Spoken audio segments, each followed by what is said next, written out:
Hi everyone, I'm Luisa-Vilardi and I'm back for Stories at 7 to read you a little more of part 2. So if you're following along, I'm reading part 2 of Wonder and I'm reading August through the peephole. His eyes are about an inch below where they should be on his face, almost to halfway down his cheeks. They slant downward at an extreme angle, almost like diagonal slits that someone cut into his face. And the left one is noticeably lower than the right one.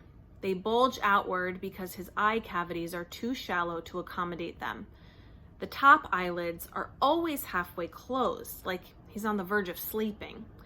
The lower eyelids sag so much, they almost look like a piece of invisible string is pulling them downward.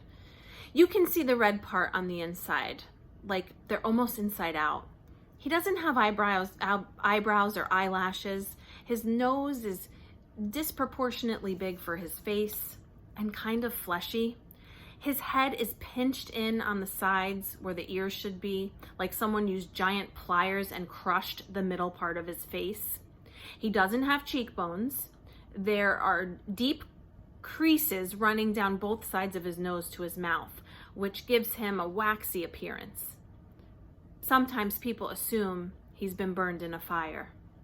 His features look like they've been melted, like the drippings on the side of a candle. Several surgeries to correct his lip have left a few scars around his mouth, the most noticeable one being a jagged gash running from the middle of his upper lip to his nose. His upper teeth are small and splay out. He has a severe overbite and an extremely undersized jawbone. He has a very small chin. When he was very little, before a piece of his hip bone was surgically implanted into his lower jaw, he really had no chin at all. His tongue would just hang out of his mouth with nothing underneath to block it. Thankfully, it's better now. He can eat, at least. When he was younger, he had a feeding tube and he can talk. And he's learned to keep his tongue inside his mouth, though it took him several years to master. He's also learned to control the drool that used to run down his neck. These are considered miracles.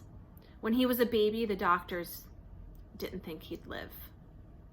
He can hear too. Most kids born with these types of birth defects have problems with their middle ears that prevent them from hearing. But so far, August can hear well enough through his tiny cauliflower-shaped ears. The doctors think that eventually he'll need to wear hearing aids. August hates the thought of this. He thinks the hearing aids will get noticed too much. I don't tell him that the hearing aids would be the least of his problems, of course, because I'm sure he knows this.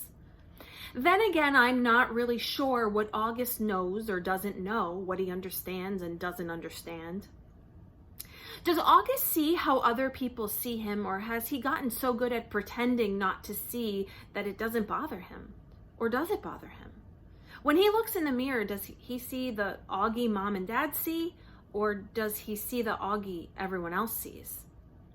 Or is there another August he sees sometimes in his dreams behind the misshapen head and face? Sometimes when I looked at Gran's, I could see the pretty girl she used to be underneath the wrinkles. I could see the girl from Ipanema inside the old lady walk. Does August see himself as he might have looked without that single gene that caused the catastrophe of his face? I wish I could ask him this stuff. I wish he would tell me how he feels. He used to be the easier to read before the surgeries. You knew that when his eyes squinted, he was happy. When his mouth went straight, he was being mischievous.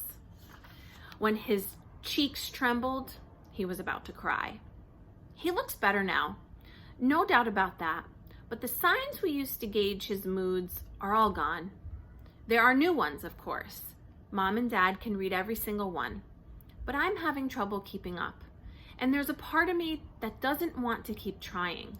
Why can't he just say what he's feeling like everyone else? He doesn't have a trach tube in his mouth anymore that keeps him from talking. His jaw's not wired shut. He's 10 years old. He can use his words.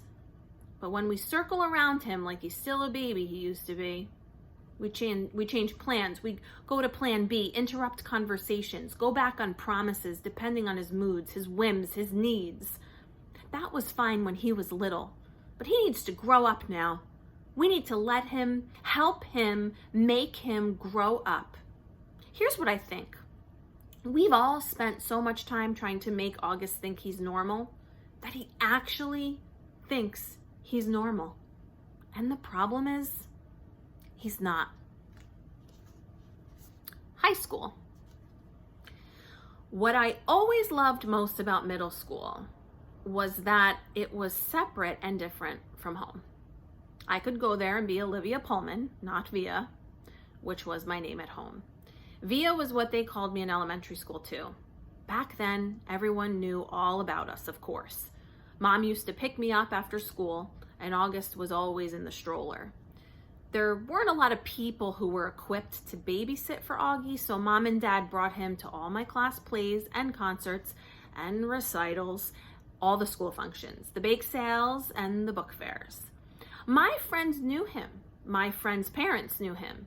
My teachers knew him. The janitor knew him. "Hey, how you doing, Augie?" he always would say, and give August a high five. August was something of a fixture at PS 22. But in middle school, a lot of people didn't know about August. My old friends did, of course, but my new friends didn't. Or if they knew, it wasn't necessarily the first thing they knew about me. Maybe it was the second or third thing they'd hear about me. "Olivia, yeah, she's nice. Did you hear she has a brother who's deformed?" I always hated that word, but I knew it was how people described Augie. And I knew those kinds of conversations probably happened all the time out of earshot every time I left the room at a party or bumped into groups of friends at the pizza place. And that's okay. I'm always going to be the sister of a kid with a birth defect. That's not the issue. I just don't always want to be defined that way. The best thing about high school is that hardly anybody knows me at all, except Miranda and Ella, of course, and they know not to go around talking about it. Miranda, Ella, and I have known each other since the first grade. What's so nice is we never have to explain things to one another. When I decided I wanted them to call me Olivia instead of Via, they got it without me having to explain. They've known August since he was a little baby. When we were little, our favorite thing to do was play dress up with Augie. Load him up with feather boas and big hats and Hannah Montana wigs. He used to love it, of course, and we thought he was adorably cute in his own way. Ella said he reminded her of E.T. She didn't say this to be mean, of course, though maybe it was a little bit mean. The truth is, there's a scene in the movie when Drew Barrymore dresses E.T. in a blonde wig, and that was a ringer for Augie in our Miley Cyrus heyday. Throughout middle school, Miranda, Ella, and I were pretty much our own little group, somewhere between super popular and well-liked. Not brainy, not jocks, not rich, not druggies, not mean, not goody-goody, not huge, not flat. I don't know if the three of us found each other because we were so alike in so many ways, or that because we found each other we've become so alike in so many ways. We were so happy when we all got into Faulkner High School. It was such a long shot that all three of us would be accepted, especially when almost no one else from our middle school was. I remember how we screamed into our phones the day we got our acceptance letters. This is why I haven't understood what's been going on with us lately, now that we're actually in high school. It's nothing like how I thought it would be. Major Tom. Out of the three of us, Miranda had almost always been the sweetest to August, hugging him and playing with him long after Ella and I had moved on to playing something else. Even as we got older, Miranda always made sure to try to include August in our conversations. Ask him how he was doing, talk to him about Avatar or Star Wars or Bone or something she knew he liked. It was Miranda who had given Augie the astronaut helmet he wore practically every day of the year when he was 5 or 6. She would call him Major Tom, and they would sing Space Oddity by David Bowie together. It was their little thing. They knew all the words and would blast it on the iPod and sing the song out loud. Since Miranda's always been really good about calling us as soon as she got home from summer camp, I was a little surprised when I didn't hear from her. I even texted her and she didn't reply. I figured maybe she had ended up staying in the camp longer now that she was a counselor. Maybe she met a cute guy. Then I realized from her Facebook wall that she'd actually been back home for a full 2 weeks. So I sent her an IM and we chatted online a bit, but she didn't give me a reason for not calling, which I thought was bizarre. Miranda had always been a little flaky, so I figured that's all it was.